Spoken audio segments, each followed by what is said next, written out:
Kilalanin natin mga idol ang bagong import ng Rain or Shine Elasto Painters sa Commissioner's Cup. Damanimal ng NBA Kenneth Farid sa PBA ang ipapalit ng NLEX Road Warriors kay Ed Davis. Bago yan, danan muna natin etong si Ronde Hollis Jefferson. Opisyal nang naglabas ng final statement ang Token Text Tropang Giga na si RSJ pa rin kanilang ipaparadang import sa No Height Limit Conference. Muli ngang susubukan ng two-time best import na dalin muli sa kampiyon nato ang TNT, pero mas magiging mahirap na pagsubok na ito para sa two-time PBA champion mga idol. Halos karamihan sa mga team ay 6'11 ang kinuha, well gaya ni Justin Brownlee, balik Jordan muna si Ronde para sa magiging laban sa Asia Cup qualifiers na makakatapat naman sa kanilang grupo ang Iraq sa November 23 at ang Palestine sa November 25. Samantala ang Barangay Ginebra di pa naglalabas ng final decision kung si Justin Brownlee pa rin din ba kanilang magiging import.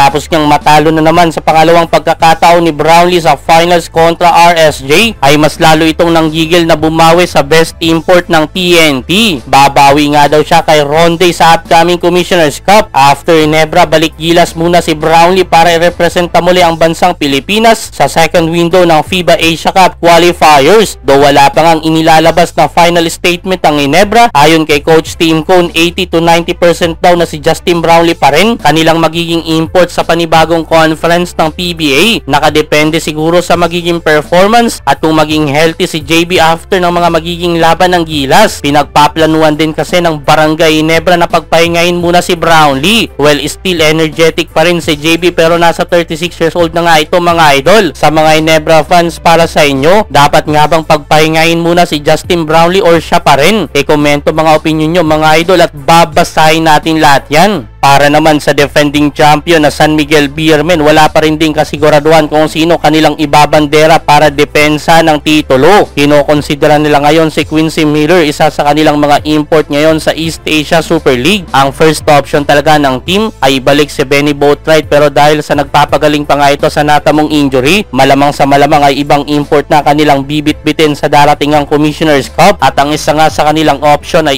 etong si Quincy Miller. Halos ganun din ang status ng bagong guest team ngayon sa PBA na Hong Kong Eastern Team. Pinagpipilian kung sino sa dalawang import nila sa ESL kanilang ipaparada sa pagpasok sa PBA. Ang 6'6" bang si Cameron Clark o ang 6'10" na si Chris McLallen. Si Clark ang points leader ng team habang sa rebound naman nangunguna si McLallen. Ang NLEX Road Warriors mga idol muling naghahanap ng panibagong import. Ang long time NBA player kasing si Ed Davis na nauna nilang kinuha ay hindi na matutuloy. Ayon sa report ng Spin.ph ay due to personal matter daw, pero bigatin ulit ang tinatarget ng NLEX mga idol, ang binansagang damanimal ng NBA na si Kenneth Farid. First rounder pick nga ng Denver Nuggets noong 2011, naging dominante sa loob ng 7 taon sa Denver bago nalipat sa Brooklyn Nets at Houston Rockets. Solid ang import na ito mga idol at sigurado ako na alam din yan ng mga matagal nang nakasubaybay sa NBA. 6'8", super athletic, kilala sa pagiging hustle player both defense at offense, at halimaw sa pagkuha ng mga rebounds. Papatunayan niya ng 3,884 total rebounds sa 8 taon lang niya sa NBA. Kasama na dyan mga idol ang one of the best highlights niya sa liga na may 4 na rebound sa loob lamang ng 10 segundo. Well, hindi lang sa rebound, mamaw din sa puntos etong si Kenneth Farid. Almost double-double niya ang average nito sa buong karir niya sa NBA with 11.4